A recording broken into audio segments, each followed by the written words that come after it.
Hi guys, it's me, Trudy Lee. How's everybody doing? I am doing just fine. I've been very busy. You guys know me and my husband were in a car accident and we had to go get some MRIs done yesterday. Woo, that was quite an experience. One that I don't wish to go through again. That was not fun at all. But I don't want to go into that now. I have a sore neck, but I think everything's okay. But just checking it out, making sure that, everything's fine. Anyway, wasn't a lot of fun, but I'll talk about that later. We've got a lot of things going on right now. We've got some primary races going on that we're looking at real closely to see if Liz Cheney is going to hold on to her seat.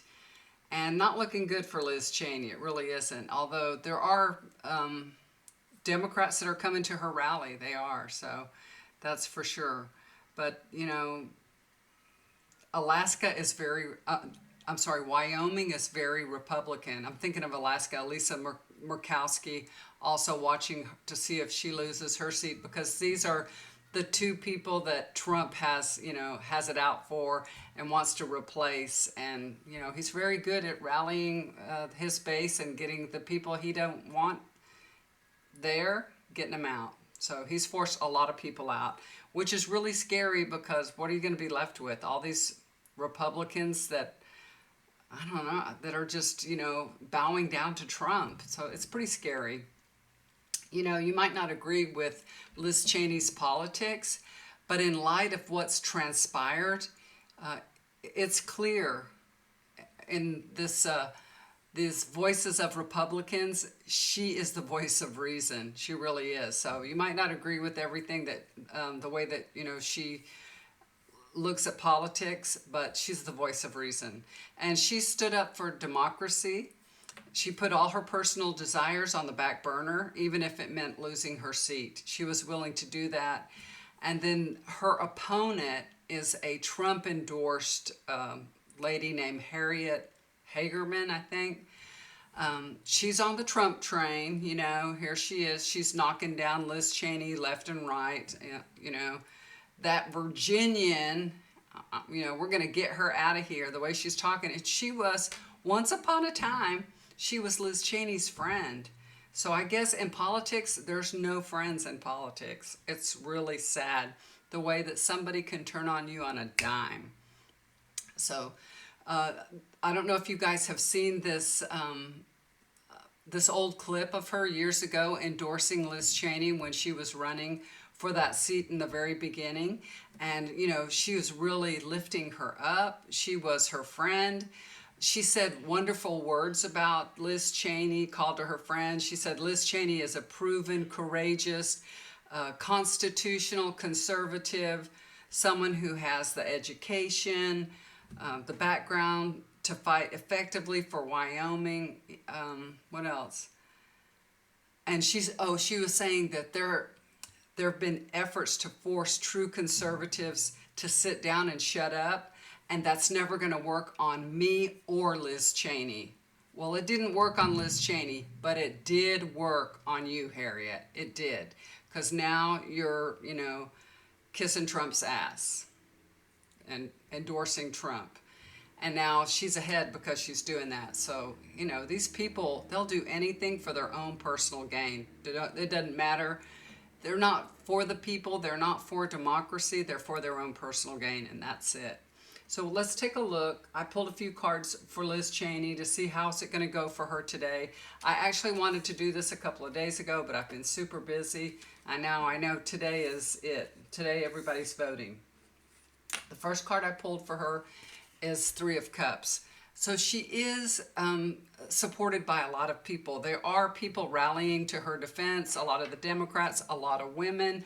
They are coming together and voting for her. So, even though there's a lot of people against her, she does still have a lot of people that are championing her, celebrating her, and want her to continue.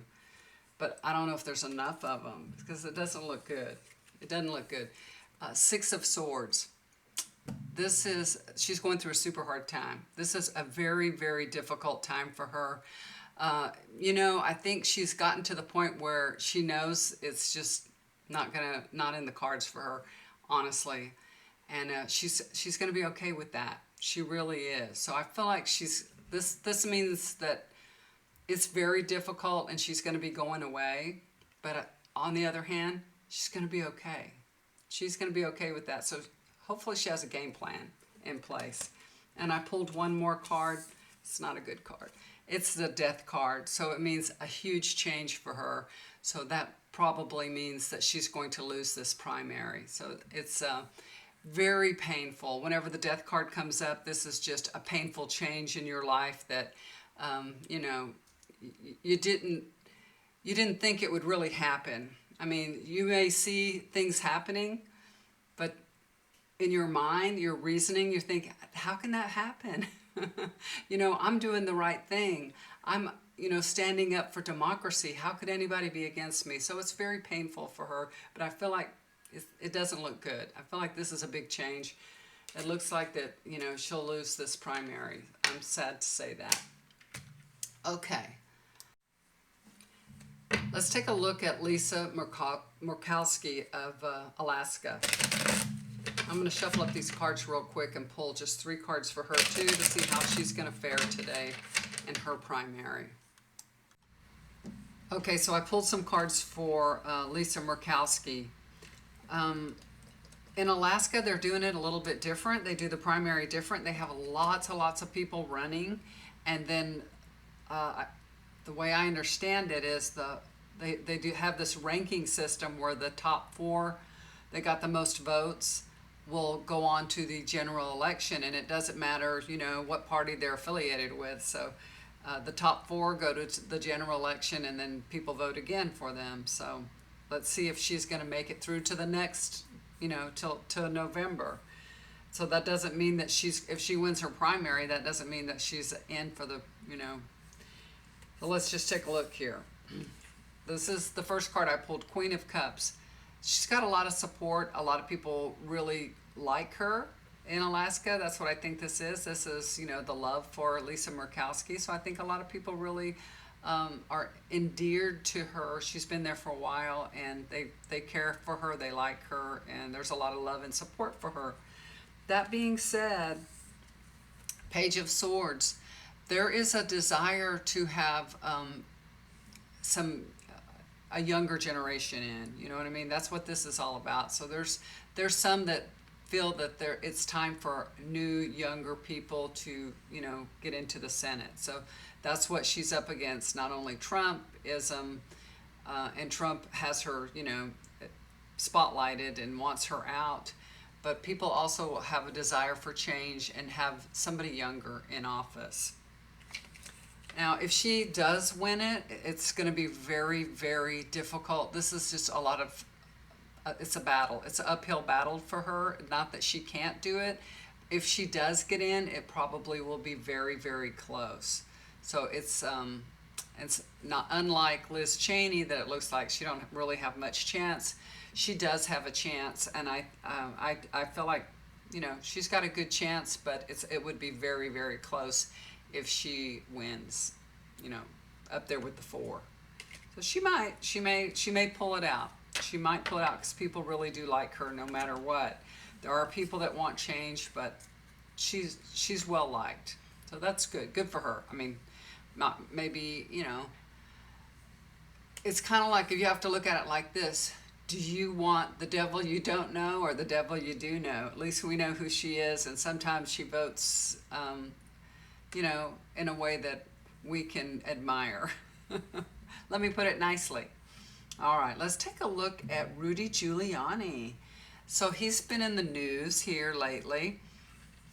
He was subpoenaed and told that he is the target of the investigation of election interference in Georgia.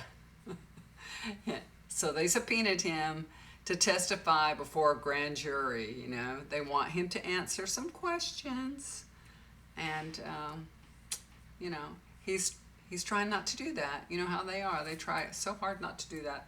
But I'm gonna pull some cards and see, you know, how things are gonna shake out for Rudy, because, you know, Rudy is probably going to be the fall guy for Trump. They're going to blame everything on Rudy. And you know, they knew he was a crazy dude. They knew it. And I think they just set him up like that. Let's let Rudy handle things. Let him be the, mouthpiece and go out there and talk and call and tell and look like a fool. And then if this goes south, we're going to just say he is just one crazy dude. So, it's going to backfire on him. He's going to get blamed for everything. Hopefully he won't be stupid and he'll finally start talking and telling them everything. That way he won't have to take all the blame. Okay, so I pulled a few cards on Rudy Giuliani. The first card is Two of Wands. So, Rudy's really trying to figure out what his next move is. He's trying to, keep himself out of jail and out of trouble. And he's trying to make a decision on what he should do, if he should come clean and just, let Trump, stand up for his, or fall for his own problems. You know what I mean? He doesn't want to be the fall guy, so he hasn't gotten there yet. He's not there. He hasn't made the decision quite distinctly yet that, why should I fall for Trump? Why should I take all the blame for Trump? And he's really trying to make that decision to let Trump be responsible for his, his own problems that he's made for himself. Now, Rudy's made a lot of problems for himself, that's for sure. He really has. He's been the mouthpiece for Trump. He's crazy. And, he's trying to just make that decision now. Should I start talking, basically? He's already thinking about it because, he already sees the writing on the wall, basically. He's having a hard time. He is really worried about it. This is Nine of Swords. It's stressing him out. He's very worried, he doesn't have confidence, that's for sure. He doesn't. The next card, I pulled 4 cards on this one. So this is Two of Pentacles. So he's still trying to keep everything in balance. You know what I mean? He's still trying to keep Trump's love. You know what I mean? He's trying to make Trump happy and letting Trump know, I'm still your guy. But on the other hand, he doesn't want to take the fall. So he's trying to, he's got this balance going on of saying, hey, I was just doing my job. I'm just his attorney. And you know what I mean? He's doing this precarious little balance. And that's what's going on right now. But he knows it's gonna teeter one way or the other. And he just hasn't gotten there yet. You would think, why would you lie for Trump? Why would you do anything for Trump? I just don't understand it. Here's the last card that I pulled. This is 10 of Wands.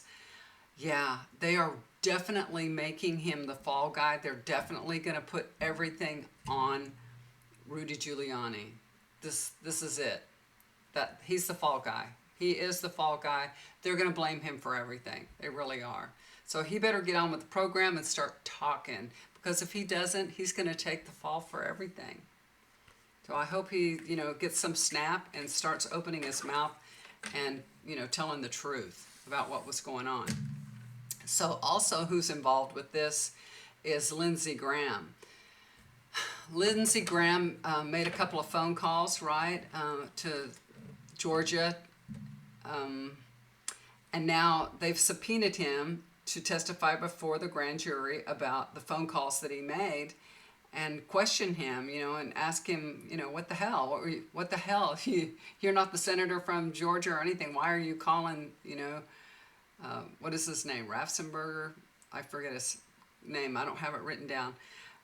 But he's appealed it. I think it was yesterday a judge ruled that he had to, he had to go and answer questions, and he's appealing it to the 11th Circuit, I think it is. So what does he have to hide? Why doesn't he want to say, hey, because right now on the media, he's just saying, I was just trying to help. I just made a phone call to help. Help who? He said it was just a benign phone call, just to help, just to lend a helping hand to Trump. Well, let's see. Let's take a look at Lindsey Graham and see what's going on. Let me shuffle these up. Okay, so I pulled a few cards for Lindsey Graham. I think Rudy has to testify tomorrow, if his health lets him. Remember that? I think it's tomorrow. Okay, this is for Graham. Ace of Pentacles. So I think this is going to be delayed for some time. This is like a stall technique that his, attorneys learned from Trump's attorneys, definitely. And I think it's working. It's going to work pretty good for him. He's happy about that because they are really putting this off and putting it off. Yeah. Senator Graham is super happy about this, how it's working out for him. He's very happy that this was delayed and put off, and he can appeal it and put it off. They're working really hard to do that. This is 8 of Pentacles. And, it's successful right now. It's keeping him from having to testify. So it's working out, and which is sickening. I don't understand how this works, but he's happy about it. It's working out for him. And I pulled one more card because I'm like, there's got to be an end. At some point, there's got to be an end. And I think it catches up with them. So he got the Devil card, the last card that I pulled. So, maybe they go as far as the appeal, and it might take a while for that to get on the docket of the 11th Circuit. But in the end, it catches up with him. And I do think, he will eventually, he will have to go and testify. But it's going to take some time. It's going to take a while. He's evading, but it's going to catch up with him. Definitely will catch up with him, but not as soon as we'd like, that's for sure. That is for sure. I do think that Liz Cheney, I don't know how things actually work, but I'm getting the feeling that she's still going to stay there on the committee. I don't think she has to, leave, even if she loses her primary. I don't believe she has to leave. So she can still stay on the committee and get her work done, even though she's no longer, I guess she's there until the election, no matter what. So she still can stay there. I don't see her leaving or anything. Okay, you guys, so I just wanted to tell you a little bit about how yesterday went, because this was so profound for me that I really thought I would share it with you guys.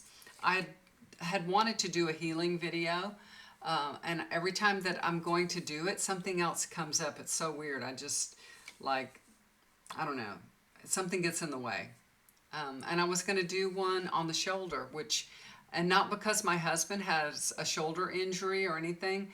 When I talked to Spirit Guide, that's what I was told. That's what I was told to do one for people with shoulder problems, neck and shoulder. But before I do that, I'm going to tell you a little bit about what I experienced yesterday, and you guys probably know exactly what I'm talking about. I had to have an MRI on my neck. My husband had one done on his neck, and his carotid arteries, he had, I don't know, some kind of scan done on them too, an ultrasound or something. I wasn't there.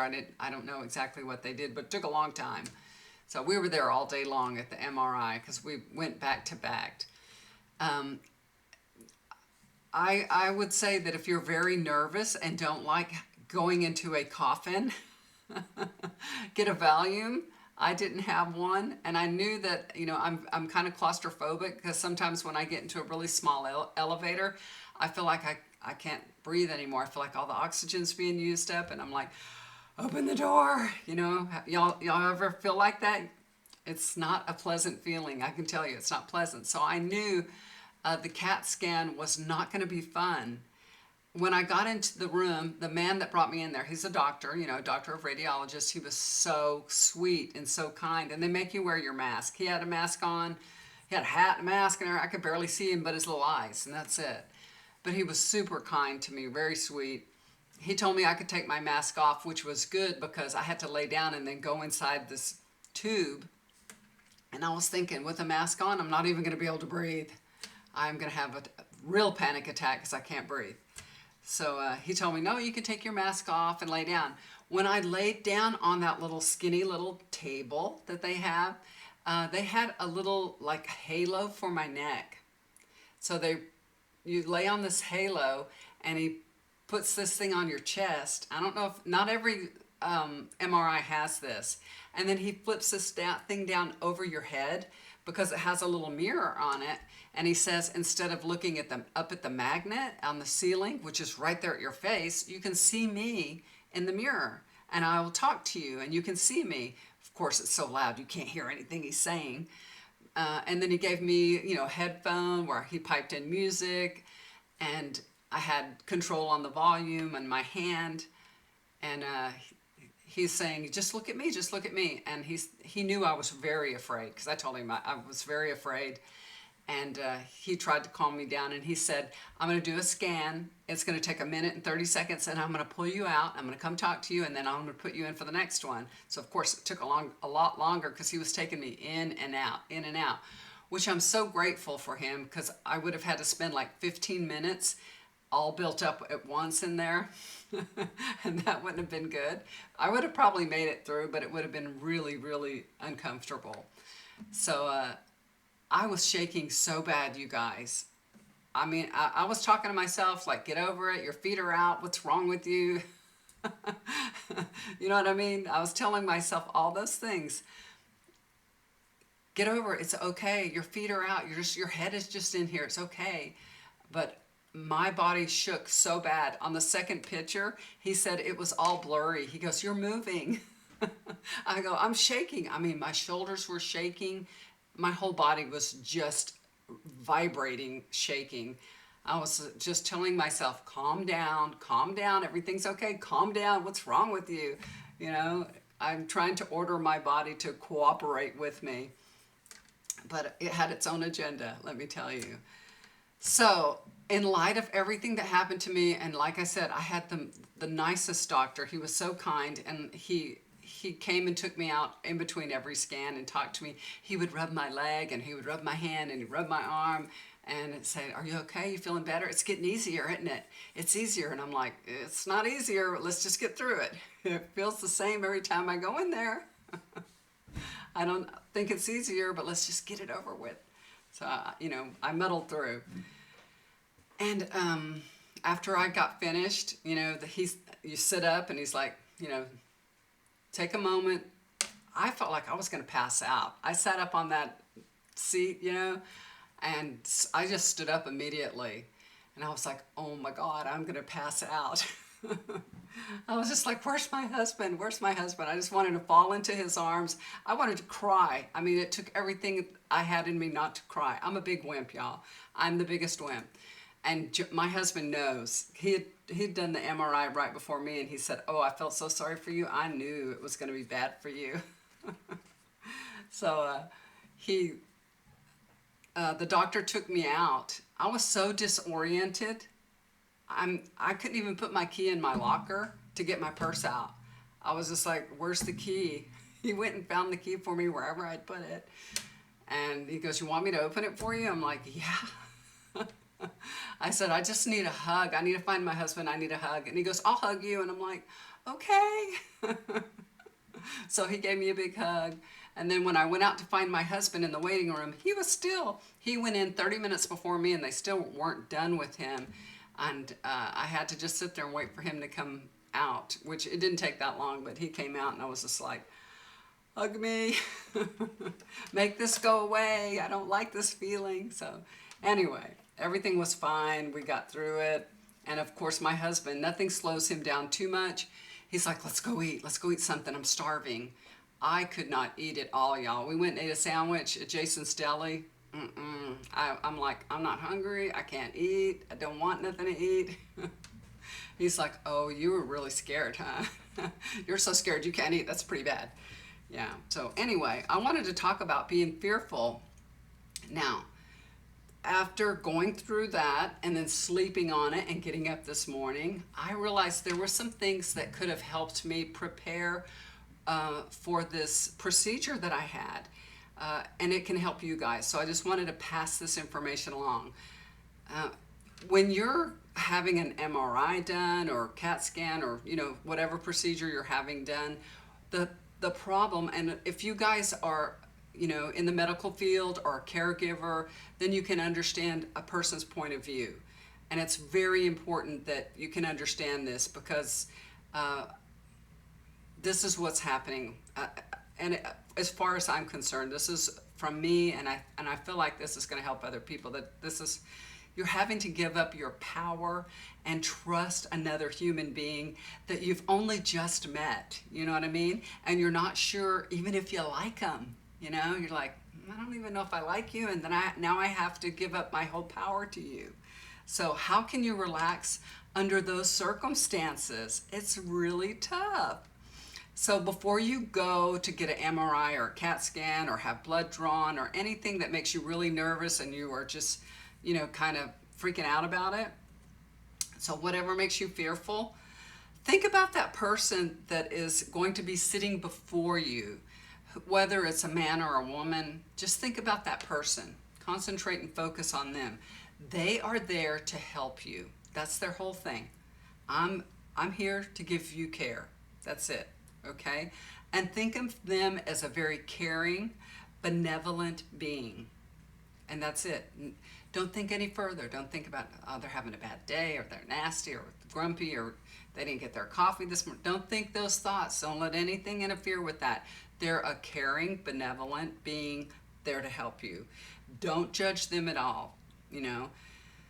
Just see them as being that caring, wonderful person that you need right at that time. So, and then thank them. You can say, thank you so much for taking such good care of me. Even before anything's done, just tell them, oh, thank you so much, because, this really scares me a lot, and I'm having a lot of anxiety about this. Thank you for being so kind to me.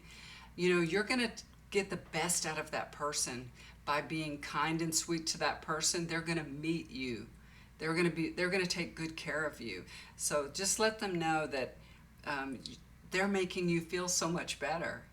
And then they will even try harder to make you feel better. And you'll see that your intention to get the best, most compassionate care will result in that person giving you exactly what you need in that moment.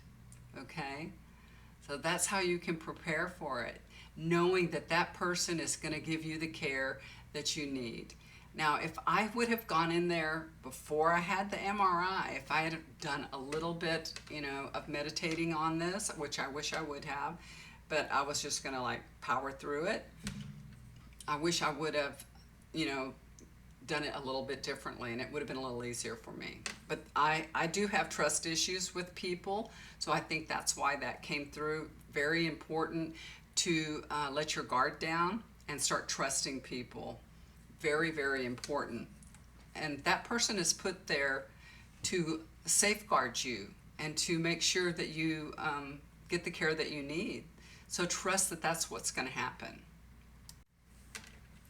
The person that is there giving you care, you can think of him as, just think of him as a regular person. This person has a mother. This person has a father. This person could have a spouse and children.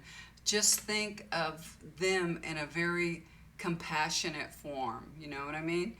And that they would know how it feels to be fearful, because they have people that they love, and they would want them to get the best care also.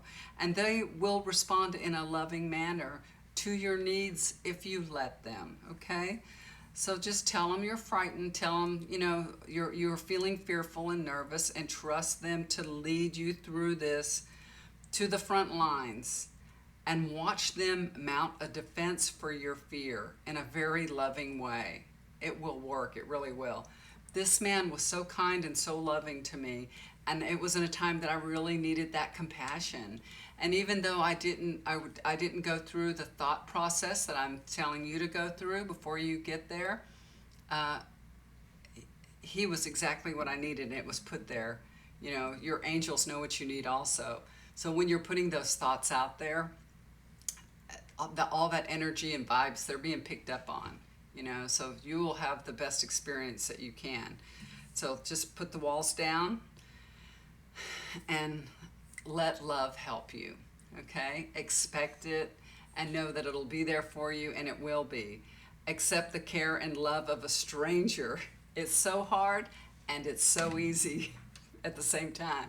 So let the walls come down, and it'll be much easier for you. That's the lesson that I learned. I just wanted to pass it along to you guys. All right, you guys, I will talk to you soon. Thank you for joining me. If you're new to my channel, yeah, I do a lot of talking. So some people like it and some people don't, but I really enjoy letting my viewers know what's going on in my life and being a part of my life. And I get a lot of good comments and recommendations, advice, and I love that. So it really helps me. So if there's anything I can do to help you guys, let me know. Send me an email if you'd like to get a reading with me, or a chakra balancing if you need that, any kind of energy work. Also, if you'd like to be added to the healing sessions, please let me know, okay? And I would be happy, you or a loved one, I'll be happy to add you to a healing session. Okay, guys, y'all take care, and let's find out what's going to happen in this election tonight. It looks like that Liz Cheney's going to be a goner. I'm sorry to say. It looks like that lady, that crazy lady, we're going to have to deal with her, but that's going to be Alaska's problem, because the blue wave is coming. It really is. I have really, really high hopes for Beto here in Texas of becoming governor. It's looking so good for him. I need to do another reading on him. Next time, that's what I'll do. It's looking great for him. I mean, that would be awesome if Texas turned blue. Awesome. But there's a lot of people fed up with this Trump crap here in Texas. For once, it's crazy, but it's coming. I love it. Okay, guys, y'all take care. Do something kind for somebody. It'll always come back to you. Bye for now.